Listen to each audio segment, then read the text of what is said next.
Good evening, everybody. I'm Tom Rains. I'm the head of the Europe programme here at Chatham House. Thank you to everyone who's joining us today for this discussion with Lisa Nandy.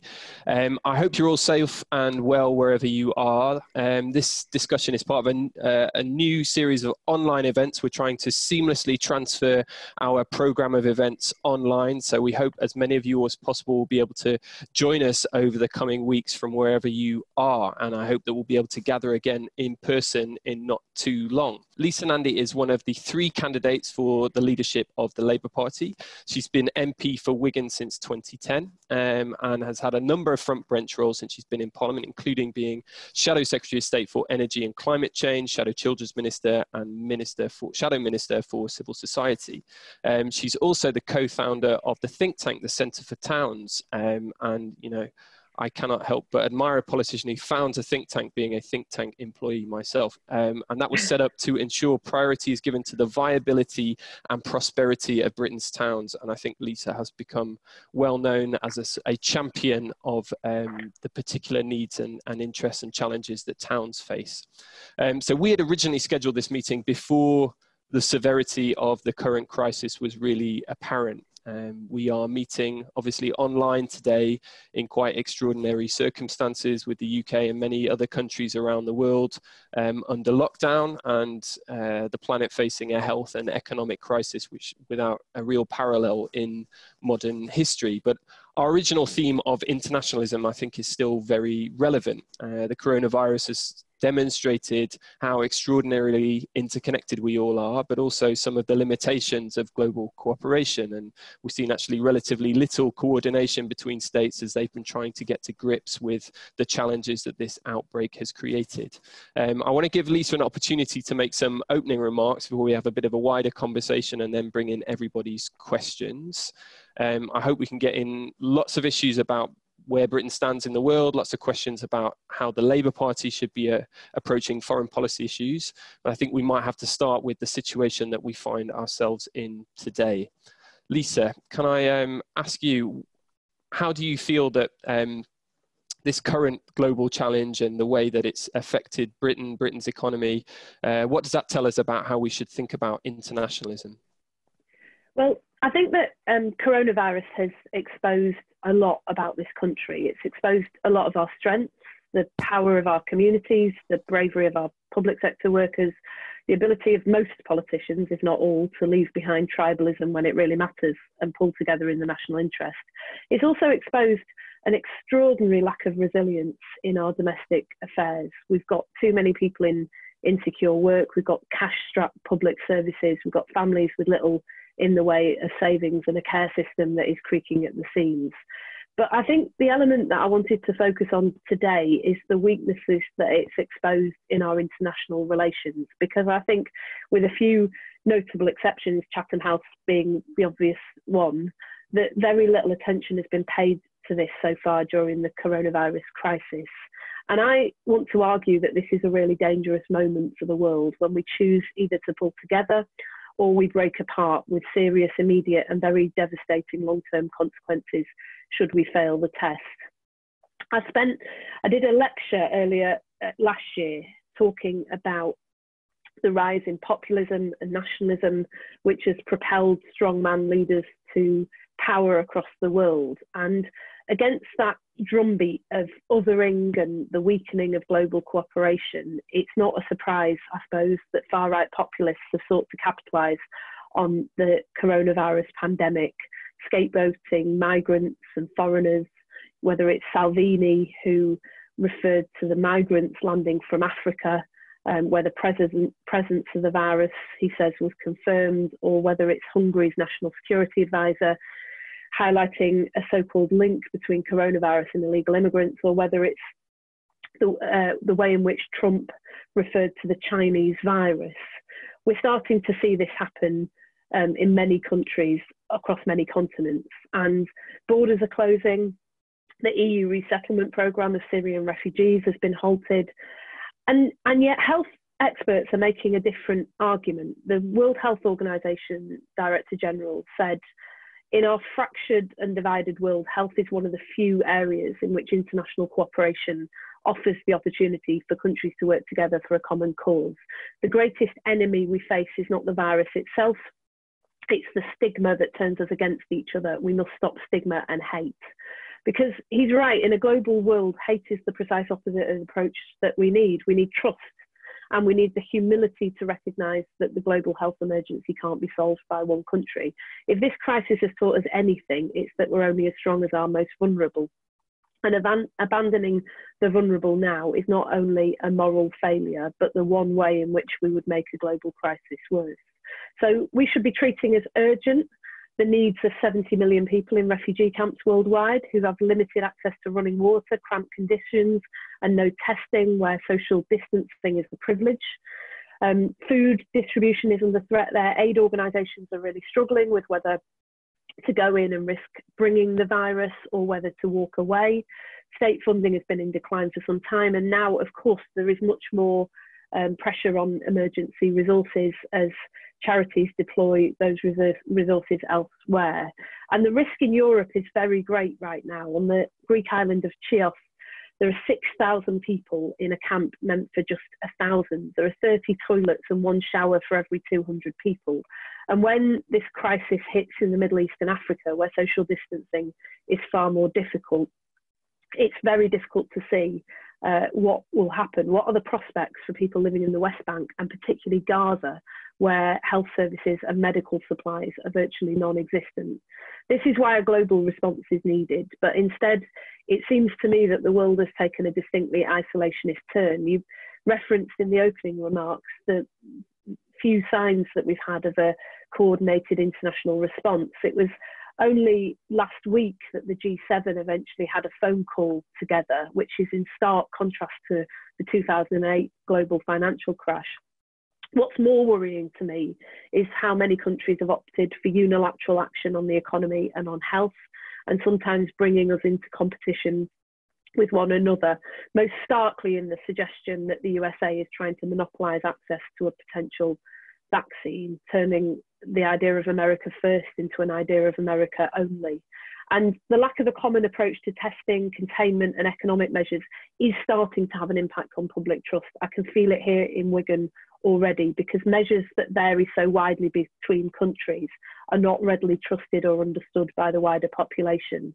Now, in 2008, the two big superpowers did step up and work together with some problems, but they did largely work together in order to reduce the impact on the world. The USA at the time drew its legitimacy from its domestic governments. It was a supplier of global public goods. It had the ability, but it also had the will to muster and coordinate a global response to crises. Under Trump, this has disappeared. And while China is keen to be seen as a global leader, publicly committing aid to other countries and broadcasting its apparent success in fighting the virus across the world in a wide variety of language, there is very little sign that its actions are aiding that global security and cooperation. There are important health lessons to be learned from what happened in China, but one of those is how the control of public information actually slowed down its response. And in Serbia, offers of help from China are actually turning the country against its neighbours. The president there dismissed European solidarity recently as a fairy tale, saying the only country that can help us is China.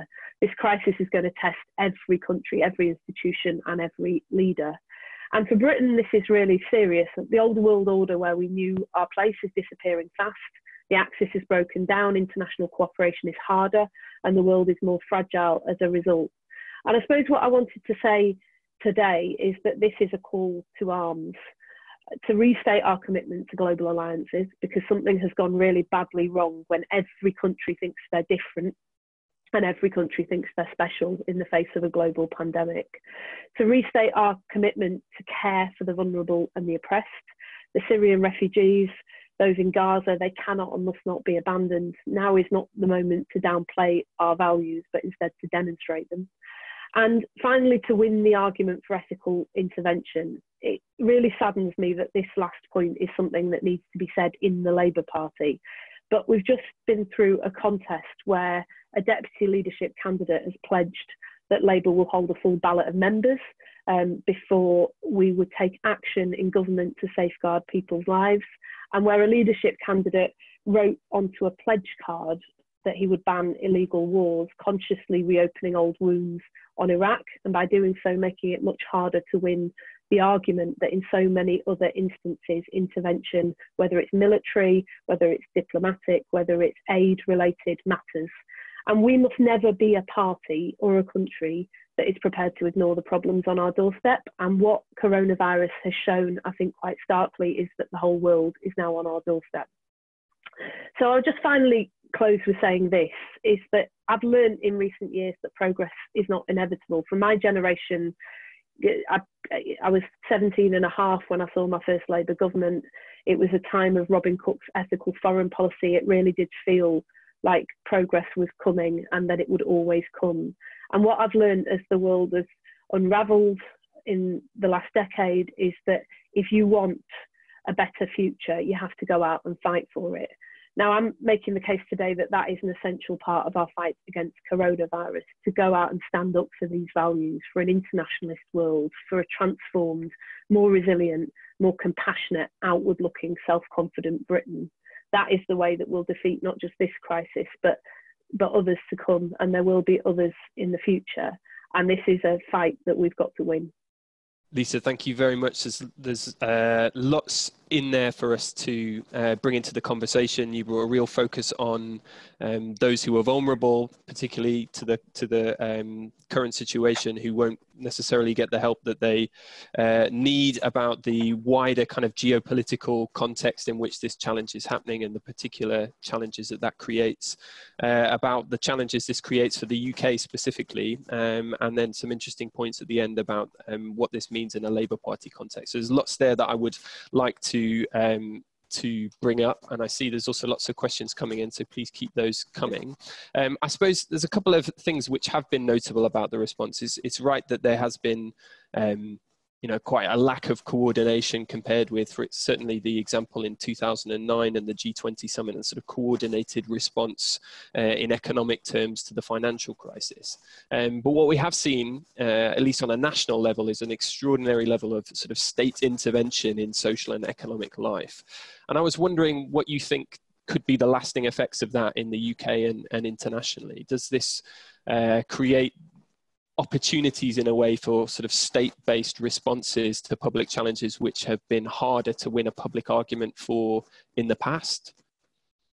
And I think there is a potential that we come out of this a profoundly changed country, and with very different international relationships as well. I think there's a potential for this to go very badly wrong if we get our response wrong. And if we continue down a path where you have different countries trying to pursue different strategies, and leaving open the prospect then of populist leaders exploiting those tensions and those divisions, then I think we're in a really dangerous moment. But there is a much more positive scenario on offer. I mean, you rightly said that the package of state intervention has been quite unprecedented. I mean, it's unprecedented. It will be unprecedented coming from a Labour government, but to see this come from a Conservative government that is very suspicious, even in Conservative terms, about state intervention is quite extraordinary. And I think credit to them for recognising that this is the moment when we have to step forward and we have to make sure that people have the support that they need in order to take the actions that are in line with government guidance and get control of this crisis.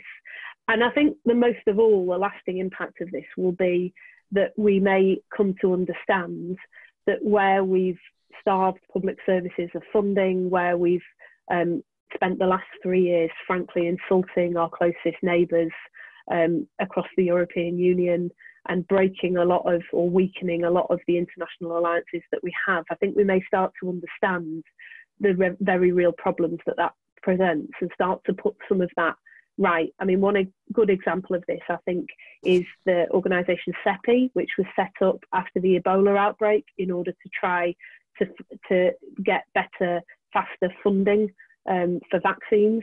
It was a recognition that that wasn't going to come from the private sector alone, and that governments and NGOs had to work together in order to make that happen.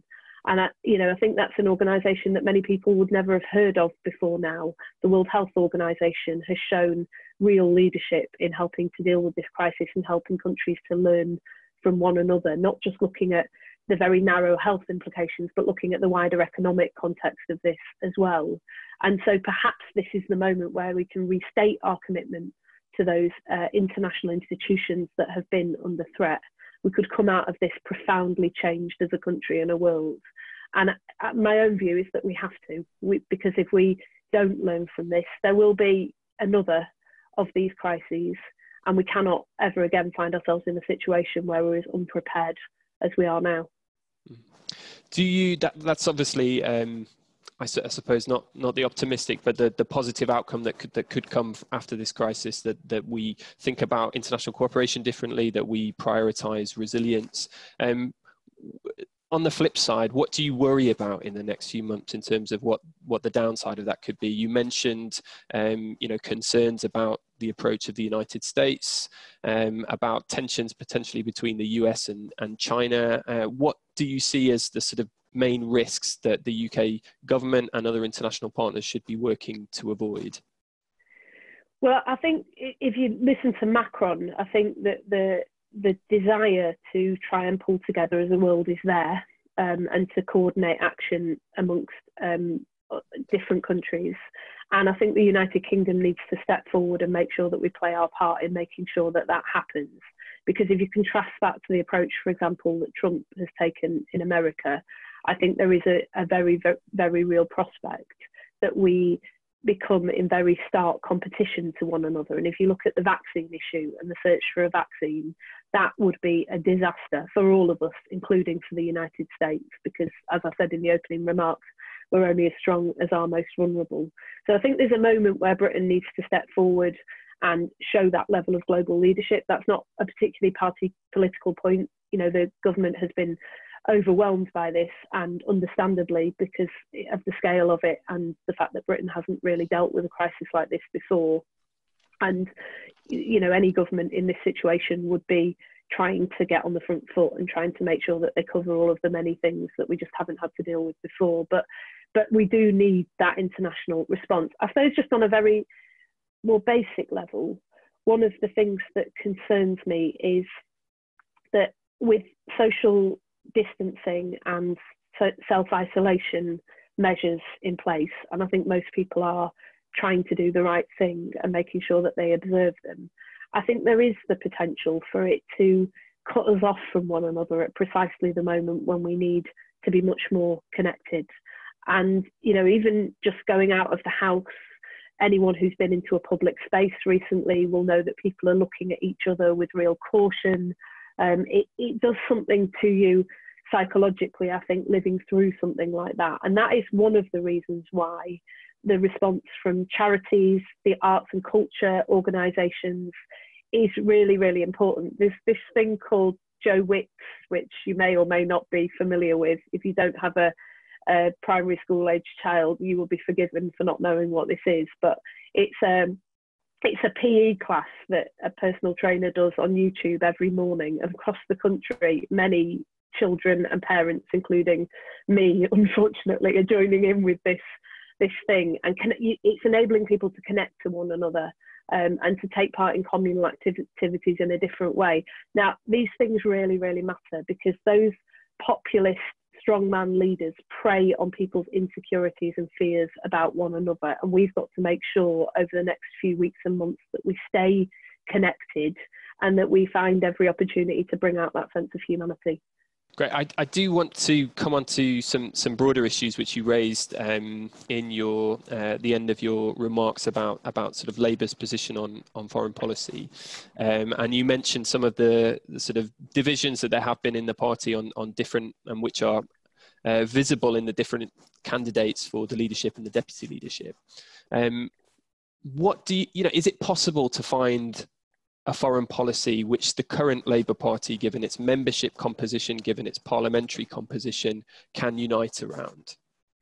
I think we're less divided than it might appear in some respects, although the Brexit issue really, really did test the Labour Party. And it was a sign of a very geographically divided country, in that there were areas of the country where large numbers of people voted Leave, other areas of the country where large numbers of people voted Remain.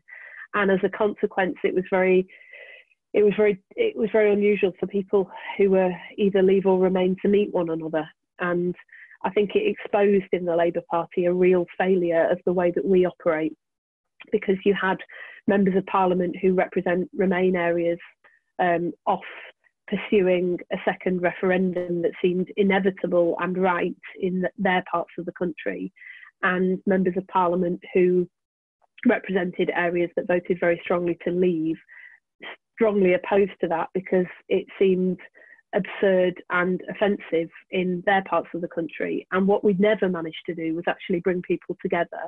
And despite some credit to Jeremy Corbyn for trying to find a middle ground, there was no real attempt from the shadow cabinet or from any of the collective leadership of the party to push very strongly to bring people together and to forge a path through that would find us a way to stay very close to the European Union, but outside of it. And I think we've got to learn from that, because there is a real battle on our hands. More broadly than coronavirus, we've left the European Union now, and we don't know what the terms on which we're going to continue to trade, but we have left. And in that scenario, we've got to go out and win the argument that the country's future lies with Europe. We are outside of the European Union, but on everything from national security to the fight against climate change, the refugee crisis, and on trade and jobs and environmental protections, on all of these things, our future has to lie with Europe. And we've got to go out and win that argument in the country. I think there is a good chance that you will see Labour pull together and do that. But there have been other tensions in recent years as well. At the start of this contest, I talked about what Labour's approach to internationalism should be. And one of the things that I said is we need to rediscover our values and a values-based foreign policy. That's one of the reasons why I was so upset by the suggestion that we wouldn't intervene without in conflict, without a full ballot of Labour members, because an ethical foreign policy requires you to stand up for people who are being oppressed in other countries around the world. That is a core Labour value. And where I think we got it wrong in recent years, for example, on issues like our approach to Russia, is that the leadership of the Labour Party decided to stand with the Russian government, which has an appalling record on LGBT rights, Muslim rights, oppressing the rights of other minorities, against the Russian people. We should have been standing with the Russian people against an oppressive Russian government, and not the other way around. I guess that's one of the challenges, that some of the support that Jeremy Corbyn drew was because he was perceived to have a very ethical approach to some foreign policy issues, and has obviously been a champion of some causes like the Palestinian cause, for example. But some of those values divides, I guess, exist within the Labour Party as well as more widely within the country. I wanted to just to step out of the Labour Party dimension. You sort of talked there where you mentioned around representing a constituency like Wigan and the sort of differences, the geographical differences between different parts of the country. And a lot of your campaign and your politics the last few years has been about sort of articulating the challenges and economic and political and social needs of towns like Wigan. And I guess I was interested in wondering, what's the international dimension of that sort of domestic political challenge? So what's the foreign policy that serves the interests of your constituents in Wigan? What's the kind of international parallel to that domestic agenda that you have, which is about sort of improving the social and economic opportunities of people in different parts of the UK? Well, I mean, there's sort of two parts to that answer to that question. The first part is really that the challenges that I and others at the Centre for Towns have been articulating in relation to the UK are absolutely true in other countries around the world. It first started to dawn on me that this was the case after the vote to leave in 2016, and I'd just gone over to Germany to meet with progressive leaders in Berlin to talk about what the prospects were for continuing to cooperate in a world in which the UK was outside of the European Union, and just helping them really to understand what had happened, because for a lot of those sister parties across the EU, that was a moment of real grief. And you know, the sort of response that I got from politicians over there was that this would never happen in Germany. The UK is a bit of a basket case, you know, but we don't have the same problems here. And it's true that support for the European Union is a lot stronger in other European countries. But I then got on a train and went to Cottbus, just an hour outside of Berlin, which is a very similar place to Wigan in lots of respects, post-industrial town with a government that's tried to use subsidies in order to attract companies there, but the companies leave when the subsidies dry up, so you get young people leaving and an ageing population and a settlement in which older people feel very, very angry that they've been stripped of their family, their infrastructure, you know, their thriving high streets, their future. And the sentiment there was very much starting to turn against the European Union. You could see far-right politicians seeking to prey on all of that, and young people who were still there feeling very disillusioned. And you know, not very long during the last presidential elections, I went over to America and found exactly the same issues going on in the Rust Belt of America. So the first thing is that we've got to start getting a grip on an economic model that hasn't delivered for places outside of the major urban centres in every country in the world, because if we don't do that, then we're laying the ground for people who would seek to divide us.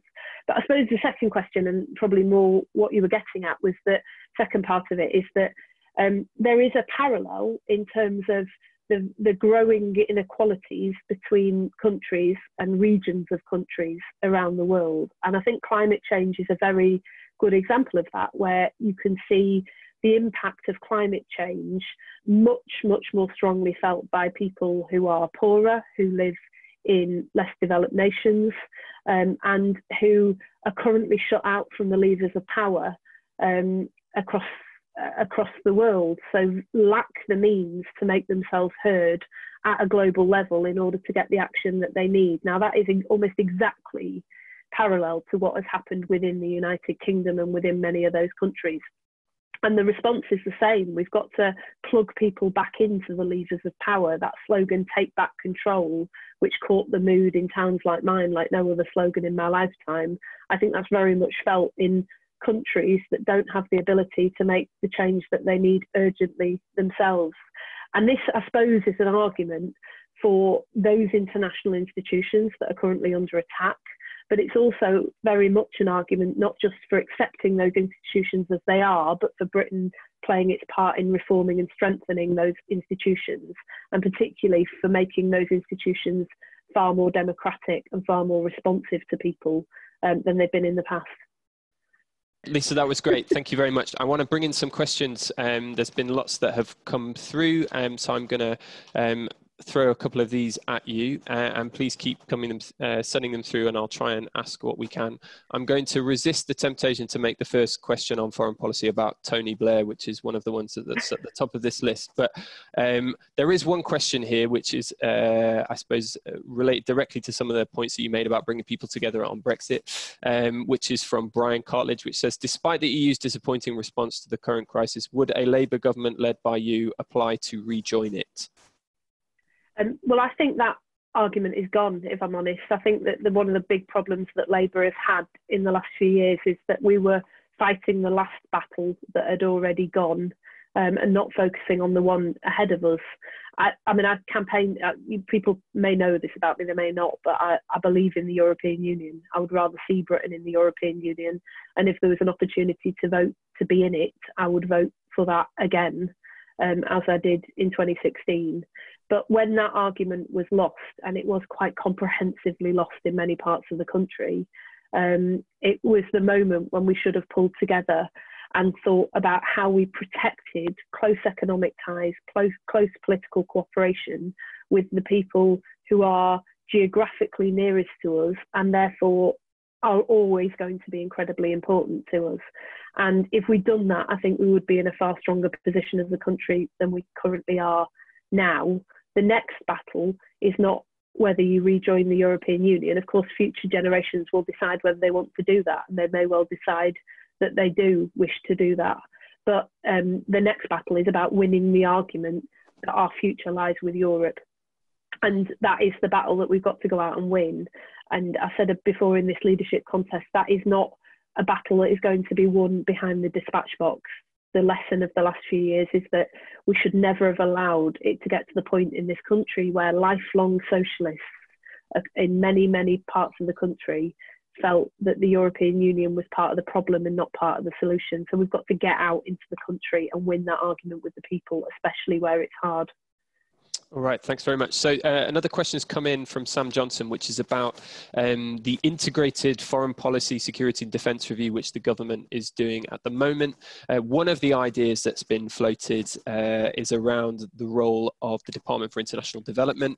Obviously, the position and the Department of Defence was created by a Labour government, and Labour's long been a champion of the 0.7 commitment. What's your view on the independence of DFID? One of the proposals that's been floated is about that the Department for International Development should be kind of swallowed up as part of the Foreign Office, and so that it better aligns with other aspects of Britain's foreign policy. What's your view?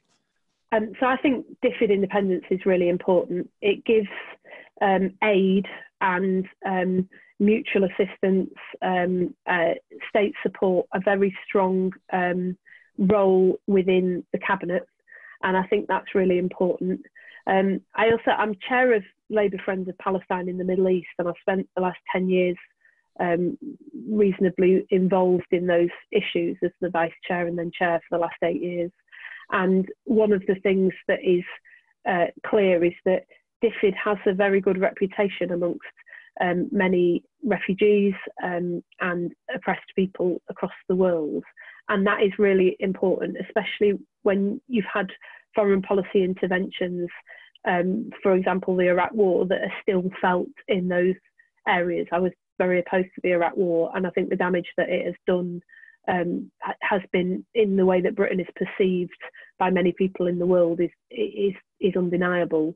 And so I think it's really important that there is a strong and an independent voice for DFID. And I am very troubled by the direction of travel within the Tory party at the moment. I think there's also a real problem with the way in which trade has become an economic gain, has become the overriding mantra for most government departments. And if you look at a world where Britain is refusing to do close trade deals with our European partners, then that raises some very troubling prospects indeed for Britain's commitment to human rights.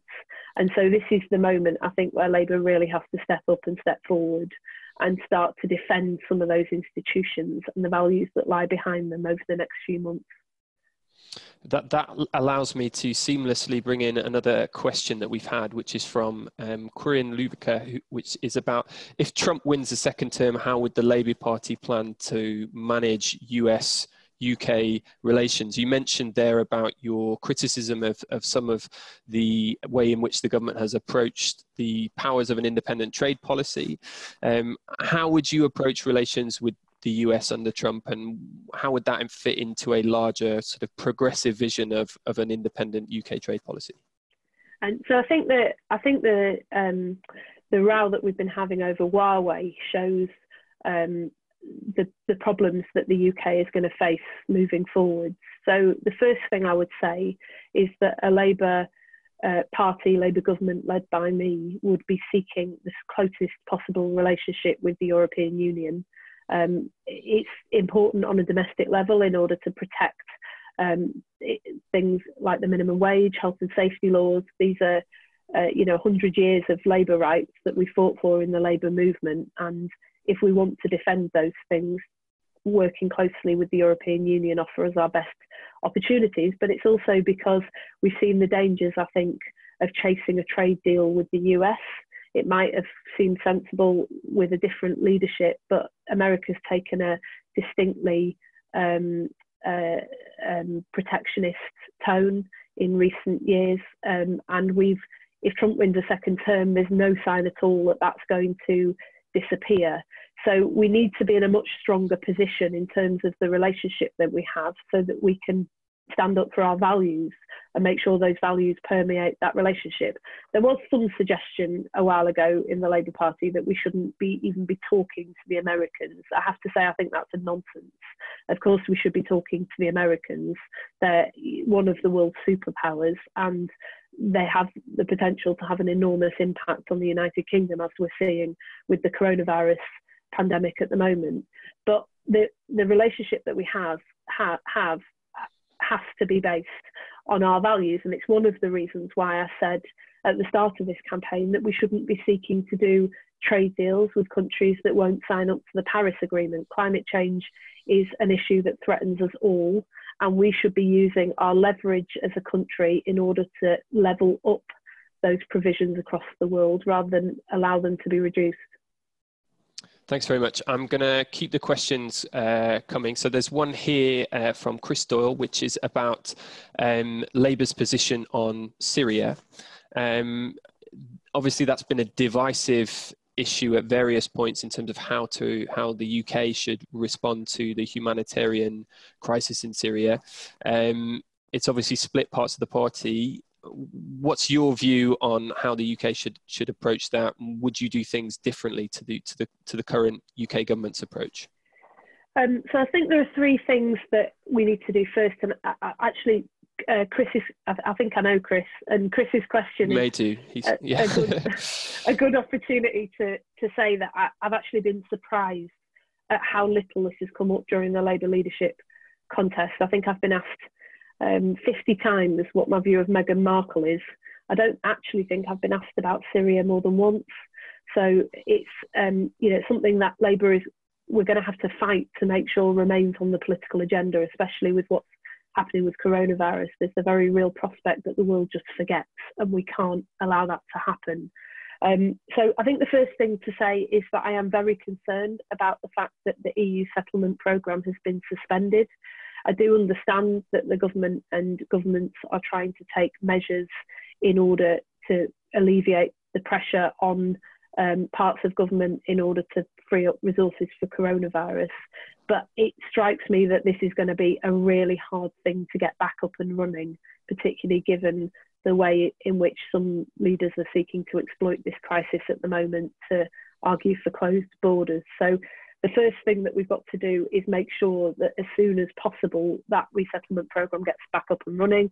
The second thing is obviously aid, and making sure that aid gets in to Syria. One of the things that the World Health Organization said recently was a very real concern about the fact that as countries are closing borders, that's making it hard to get aid and equipment across borders and into countries that need them. And that is obviously very true of getting making sure that the aid gets to the Syrian people as well. And I think the third thing is just in terms of the very urgent diplomatic response that's needed from the UK as in conjunction with other countries, is about the issue of people fleeing across borders and then being pushed back into danger. And that is something that has been horrifying to watch over the last few months. And too little has been done in order to try and put pressure on those governments in neighbouring countries to make sure that doesn't happen and that people are brought to safety. Of course, I'm aware, having worked with refugees before I came into Parliament, that one of the difficulties is that the criticism is always levelled at the UK about what we're doing. And that's one of the reasons why I think we've got to live our values, and we've got to make sure that even during the coronavirus crisis that we do what we can to make sure that we share that responsibility with other countries as well, and step up ourselves and walk the walk, not just talk the talk. We're running relatively short on time, so I'm going to try and get in a couple of final questions. There's a question here, which is at the top of the Q&A list with the most likes from Hugo McNeil-Love, which is, what are your thoughts on the government's response to COVID-19 so far? So you touched upon this a little bit in your remarks at the beginning, but it'd be interesting, particularly, I think, maybe to focus on the international dimensions of that. I think, in terms of the domestic approach, I think that the government has done a number of things that are welcome and virtually unprecedented, particularly the huge economic package that the Chancellor announced last week, and the way in which he worked with not just the CBI but the TUC in order to make sure that those concerns were brought into the plan at the earliest stages, rather than what we've seen for the last few weeks, which is the government unilaterally building a plan, which they then announce, which then unravels, and that they then have to revisit. The concern I have is that that is causing a very real collapse in trust amongst the public, and people questioning whether the advice that they're being given is the right one. And so I'd like to see a much quicker response to that and a much more cross-party approach. One of the things that I asked for this week was a national COBRA to be established, so that we can have the widest possible voices in the room, including people from the Labour Party, to get this right in real time. And I can't honestly see what the argument is for not having Gordon Brown in the room at the moment, trying to build this national plan that we can all stand behind. Having dealt with the financial crisis in 2008 and then foot and mouth as well, seems to me we should be drawing on the widest range of expertise. And that obviously would enable the UK to learn lessons for the international response that is needed. The biggest concern that I have about the way in which the UK is working internationally is that we seem to be following a very different approach, at least certainly in the early days. We followed a very different approach from other countries. And I think Jeremy Hunt was right to say that there is a real problem with the amount of testing that the United Kingdom is doing. If you listen to South Korea, if you listen to the World Health Organization, they will say that testing, testing and testing is the most important thing that you can do. And the government has rightly taken action on social distancing in the last few days, but without knowing where this virus is, we're going to have real problems in getting it under control. Thank you very much. So we're coming towards the end, but I want to just bring in, if I can, just very quickly, a couple of short questions. We have a community platform that we run for young people in Europe and Africa to talk about international political issues. And we've got some questions from some members of our community there, which I wanted to put to you at the end. So the first one is just on the role of young people and how can the UK better engage young people in politics at home and around the world. That's from Adam Abamba in the Côte d'Ivoire. And so it's a brilliant question, because it's something that to which there is no simple answer, and that most of us, including me, have been grappling with for a very long time. I think from my experience of working with young people here, the answer is that young people need real power. Otherwise, there is involvement is tokenistic. It's one of the reasons why I've always been in favour of votes at 16. I think we should be seeking to bring the widest range of people in to decision making rather than shut people out. But there are better ways as well that you can get young people involved, from an earlier age. So one example is the UNICEF programme, the Rights Respecting School, where young people from a very young age, from as young as 5, are given the right to make decisions about the running of their schools. They make those decisions collectively, so that they're not just learning about how political systems work, but they're actually being given the right to use that power, and by using it, to understand the consequences of getting it wrong. Democracy is hard, there's no question about it, and you have to take people with you, and giving young people the tools that they need to navigate that at a young age is really important. And a few years ago, I went to Tunisia in the middle of the Arab Spring, and I met young people from right across the region who've been very involved in their own countries, bravely often because their families didn't want them to be involved, because there were political implications of them getting involved in personal implications of them getting involved in politics. But they were determined to do it because they wanted to be, the way that they put it to me is they wanted to be free, and they wanted to know what freedom felt like. And freedom means you have to have control and power over your own life and the future of your life, your community and your country. So I suppose in the end, the answer to this is about power, and about more programmes like the one I went on, where we can bring together young leaders from other countries and help to give them a voice and give them the tools that they need to start making change. One of the big frustrations a lot of those young people had was that generationally they were very shut out of power, and older people making decisions about a world you know, some of those decisions right ones, but often about a world that is gone. And those young people were saying, we've got a huge stake in the future, and yet we're not being empowered to make those decisions too. And I'm determined that that's going to change, and that the Labour Party that I lead will play a part in making that happen.